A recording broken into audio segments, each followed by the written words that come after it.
Imagine a mobile monitoring service, Use maybe one focused on security or inspections, and they use that number. It's catchy, memorable, and it fits the theme perfectly. Wow, I didn't even think of it that way. You're right. It's very clever. And the man part, it could even stand for money, right? Like for a financial tracking service or something related to mobile payments. Exactly. The possibilities are really endless with these things. So what other examples have you found? Another one that stood out to me was 732, which spells out S.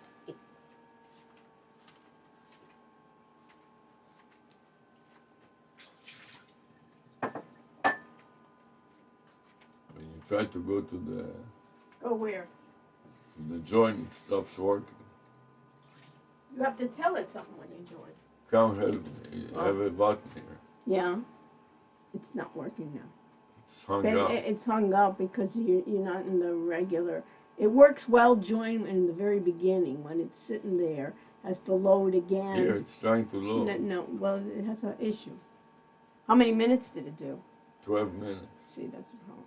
What is the problem? Because you've done it already. It has to go and it doesn't keep it in memory and has to go and try to load it again. Yeah, and then it is hung up in here. And now here, what's this? What does that say? Restart audio. Yeah, and then you start. Then you have to restart audio and then... And then what? And then it doesn't work. Yeah, it has issues. Yeah. And what is this? A collection of transcripts? This is what it summarized. Yeah, very nice. And I pasted it in the notes. Right. It has something. It's a start. You know what I mean? Yeah. I want to try that lollipod. And I can make it. What is really important, Sarah, is to get this voice out, you know, and for the students to go and showcase it. That will be a huge thing. If you were smart enough to remember how to do it. This is why I want to go over it. Well, are you smart enough to do it? You couldn't figure it out. It's good to blame me. I'm smart enough. I figured it out. Now we blame the garbage. Don't talk garbage to me. I'm not into blaming yes, you are. trash if you were talking stupid and nonsense. Enough, I'm tired of it. I really am tired of it. This is not going to work. You don't respect me. That's the problem. Don't start with me. This is for Elaine and you. I'm not in the business of Elaine blaming and insulting. Yes, you are. You're insulting and you blame. Every time you insult and you blame me. All the trash talk is not for me, Sarah. Reserve it for the trash talker. You have so many other people to trash talk with. I don't care.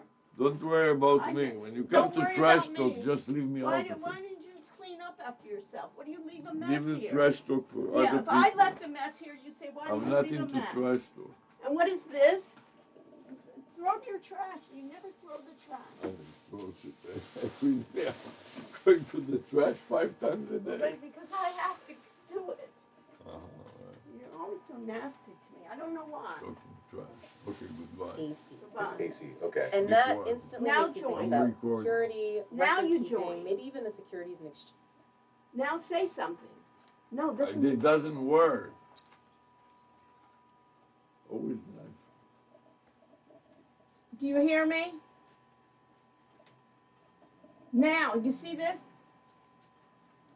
Can you hear me? No. Once you play it one time and you try to join, you can only join like the first time and has problems joining. You understand? Yeah. You can't join again.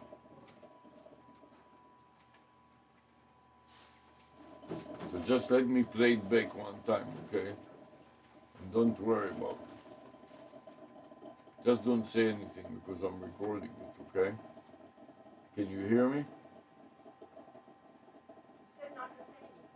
Exchange Commission. See how these numbers work? They create a brand identity right away. Yeah, that's really interesting. You know, it's not just about the numbers themselves. It's what ARush is doing with them that's really fascinating. They're actually using these vanity numbers to connect with AI chatbots like Annie.ai and ChatGPT. Yeah, and it's more than just a one-time thing. Remember, they're documenting everything. They're recording their conversations with the bots, transcribing them. It's like they're building this massive database of AI interactions, which honestly could be super valuable for understanding how these bots work, how they respond in different situations. Wow, it's like they're creating a living archive of AI conversation. That data alone could be super valuable for All sorts of things, research, business, who knows? Absolutely. And it gets you thinking, what patterns might they find in all that data? Could we learn something about how these AI systems work, their limitations, maybe even their biases? It's like peeling back the layers of an onion, right? We're talking about more than just vanity numbers and AI. We're talking about technology, business strategies, even human behavior, all wrapped up into one. Before we go any deeper, though, let's try and figure out what's really motivating ARush. What's pushing them to go to such lengths?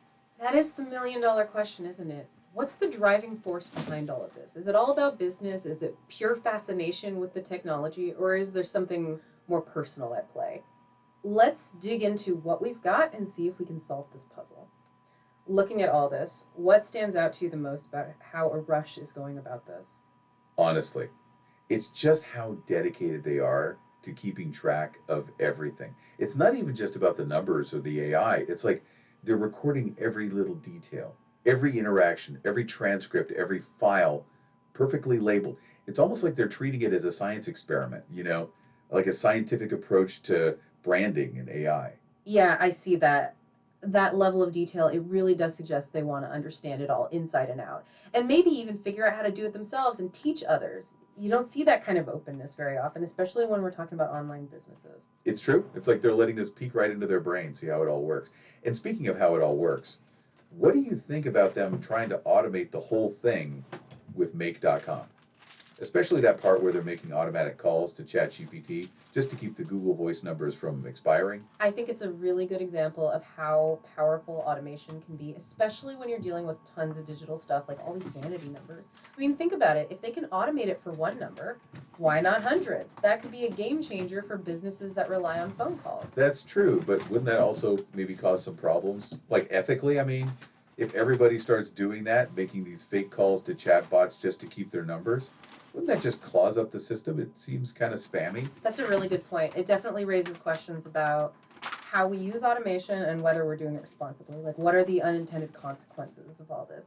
But it also makes me think maybe there's a way to use this technology in a good way, ethically and sustainably. We just need to be careful about it. Right, exactly. It all circles back to that question of why ARush is doing all this in the first place. Is it just about business, or is there something more personal driving them? Well, remember how they're using all this tech to track themselves too. They're recording their interactions, their activities, and not just on their computer. They've got these head-mounted tablets and cameras they wear on lanyards. It's like they're trying to document their entire life from every possible angle. That is so interesting. You know what it reminds me of?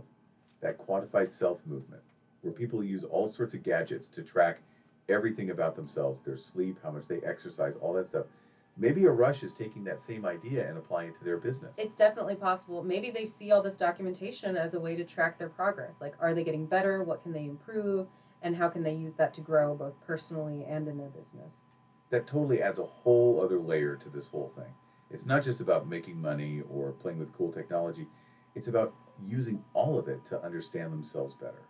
And maybe even share what they learn with others. Yeah, exactly. They're not just building a business, they're building a system for self-improvement and creating knowledge along the way. It's like they're inventing a whole new way of being an entrepreneur, one that's all about transparency, collaboration, and constantly learning. But this also makes me wonder, how is all this actually working out for them? Are they making any money from all these vanity numbers and chatbot conversations? That's something we need to dig into a little more. We don't have specific financial details from what we've seen, but there are definitely hints that ARush is trying out different business models. Yeah, like they mentioned, running into some roadblocks with a platform called VAPI AI. They were using it to get vanity numbers, but they had issues with limited area codes and some technical glitches. Right, and instead of just giving up, they started trying to find workarounds, looking for other solutions. It shows they're not afraid of a challenge, they're willing to adapt. And get this, they even said they were having their students help them figure things out. It's like their whole life is a learning experience, and they're bringing other people along for the ride. That's actually really cool. They're not keeping all this knowledge to themselves, they're sharing it and encouraging others to be a part of the innovation process. You know something else that's interesting?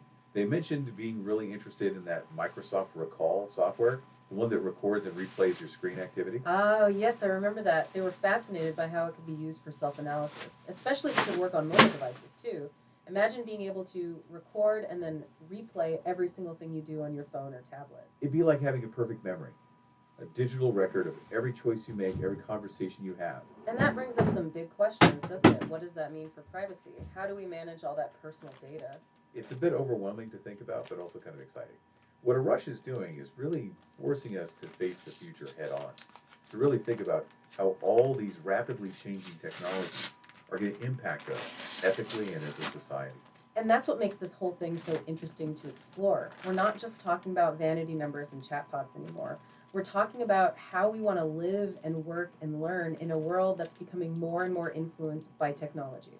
We're talking about the choices we make today that are going to shape the world for ourselves and for generations to come. It's amazing how ARush's approach just flips everything we think we know about business and being an entrepreneur on its head. It's not all about making a profit with them, it's about personal growth and experimentation and using tech to push boundaries.